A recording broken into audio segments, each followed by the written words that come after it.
So you have 10 ball pythons, and now you're considering breeding, ultimately scaling up your animals to 50 to maybe even 100 ball pythons.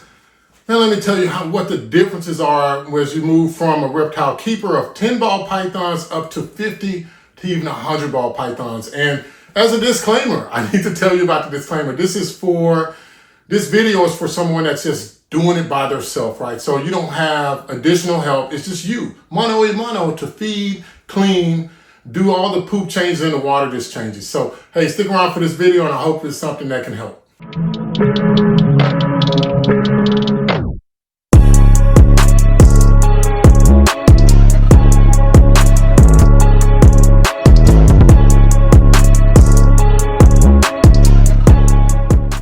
Hey, how's it going, guys? It's Paul with Spheric Reptiles, and I thank you so much for tuning into this video. Hopefully I can keep it very short and to the point, right? And I don't want to do any sidebar or anything like that, but the whole thing about this is that maybe you have some reptiles. Well, if you're watching this video, I hope that you have reptiles, and you're one of the 3 to 5% of Americans that do, but you maybe have 10 ball pythons, and you've been watching some YouTube videos, and you're thinking about breeding. So I have with me today, this is Boo. This is our bamboo inchy calico girl that I bred with our TSK hypo to try to make this same snake in black and white or gray and white, gray, black and white. So this is one of my favorite morphs right here, this bamboo inchy calico.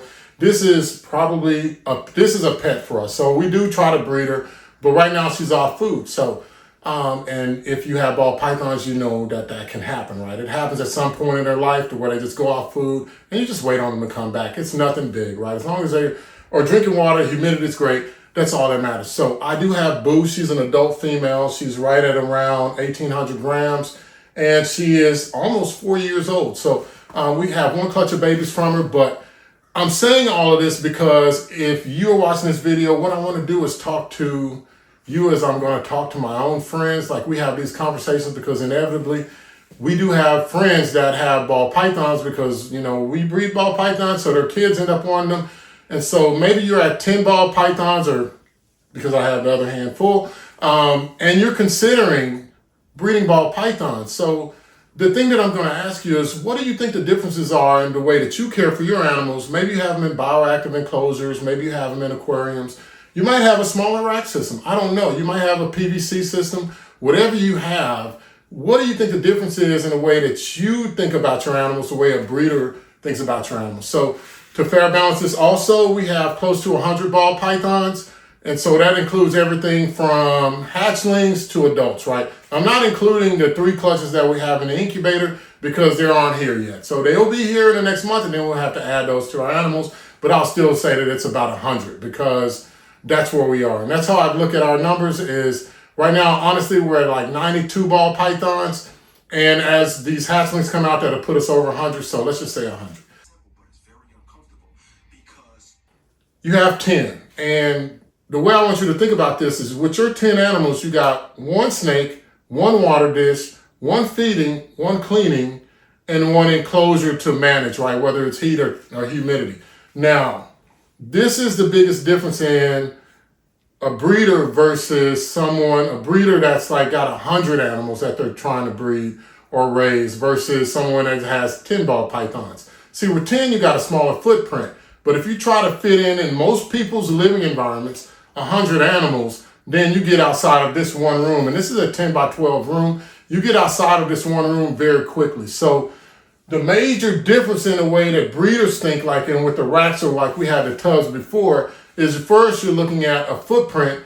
And secondly, we are seeing our animals totally different than you do. Now, I do care and love all of my ball pythons, but the one thing that I do understand is I have to control the system. So most breeders think of it like an aquarium, in particular like a saltwater aquarium, or, you know, that way it requires a little bit more effort than maybe your freshwater aquarium. Not to put shade on freshwater aquarium enthusiasts, because those are awesome animals. But when you take care of a saltwater fish tank, it's all about the water quality. So that is the system that you're thinking of as a breeder. Whereas you set up a bioactive enclosure if you have 10 animals and they live great. You maybe have 4 by 2 by 2 enclosures for each one of your ball pythons, and that's great if you have 10 or fewer. Now, once you start getting bigger, now you're like, all right, so do I use the family room?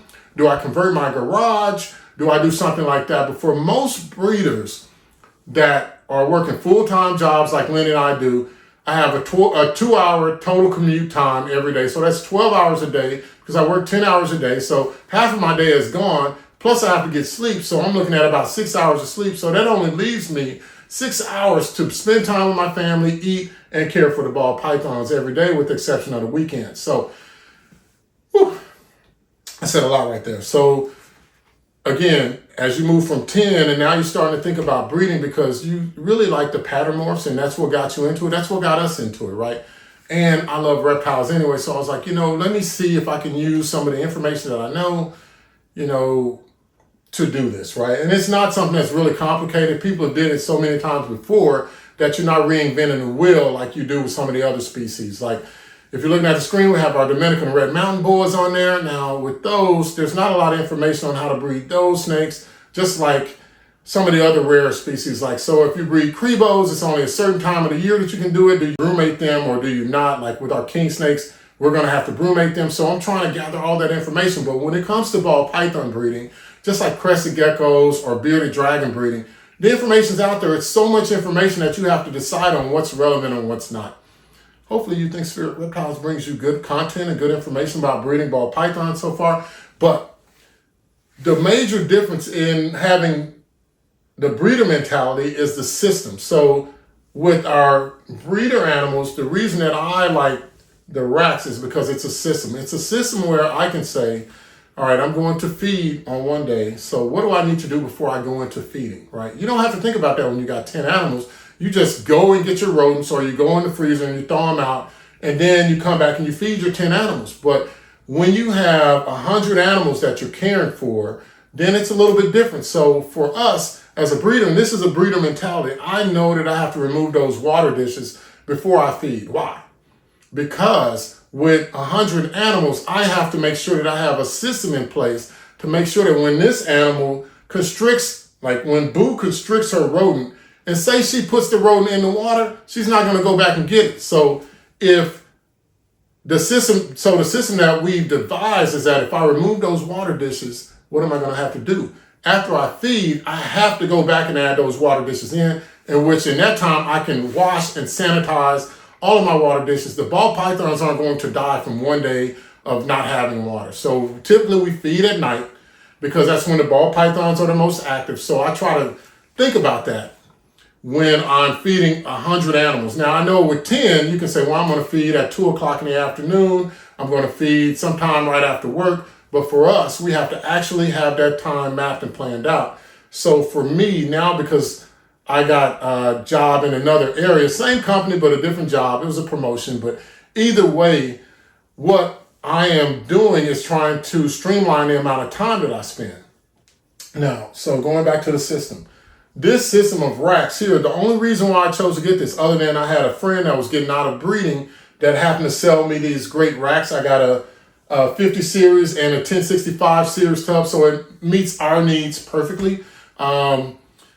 Is because it allows me to get deli cups for my water dishes, right? And so I can put the deli cups in there and then I can go and mist the animal down that night when I'm removing the water dish, right? So this is the day before feeding and I'm misting them down really good so that if that's stressful for my ball pythons, then by the time that I feed, I'm hoping that they're not as stressed, which is generally within 24 hours. So this is a system, guys. So this differs from what you probably do. Like I said, you got one snake or 10 snakes, you got 10 water dishes, 10 feedings, 10 cleanings, 10 humidity and temperature things to be concerned about. Now with 100, the best thing I can do is to have like this drawer system where I can pull them in and push them back in, and then I can use my 2-gallon sprayer or mister to mist the animals down to maintain humidity. Now that's very important because humidity, not sogginess, when it comes to breeding, keeps your animals' respiratory rates normal. It keeps them from having respiratory infections. Changing those water dishes out even just once a week. If you do twice a week, that's even better, but once a week will make sure that that water isn't stagnated and has any potential things that could harm your snake's respiratory system or cause them to have a respiratory infection. Now that's just husbandry 101, but I know when you have 10 animals, it's easy. Now when you have 100, it's a little bit different. Now the difference is the scalability. So everything that you would do at 10, I know this is like beating a dead horse, right? It's times 10. So 100 snakes, 100 water dishes, 100 feedings, 100 cleanings, and 100 humidity things to maintain, right? So to cheat by that, I use the VE300X2 to maintain all my pulse proportional heat on everything that we have, right? So originally I had the on and off BN link systems, but what I found is that when I went to look at them, because they were normally nailed to the sides, I feel like the pulse proportional is a better way to go for us as a breeder. Now, if you're a keeper, the on and off systems work just as fine, but when I'm trying to thermoregulate all of these animals, then that's one of the things that I really want to make sure that I stayed on top of, plus misting. All right, so we talked about that. This is a system, right? So the cleaning and all that other stuff. So we generally do cleanings after I feed. I do all my cleanings 3 days later. So I can typically do that in the afternoon. And then I can check on the water. If they've displaced the water, then I can add more water in. If I didn't put enough water, but that's generally when I fill up the water dishes anyway. So it's like I'm doing 2 water changes or I'm adding water to it. So the agitation of water keeps it from molding and going bad. Water can't really go bad, but stagnant water can start to mold and do other things, right?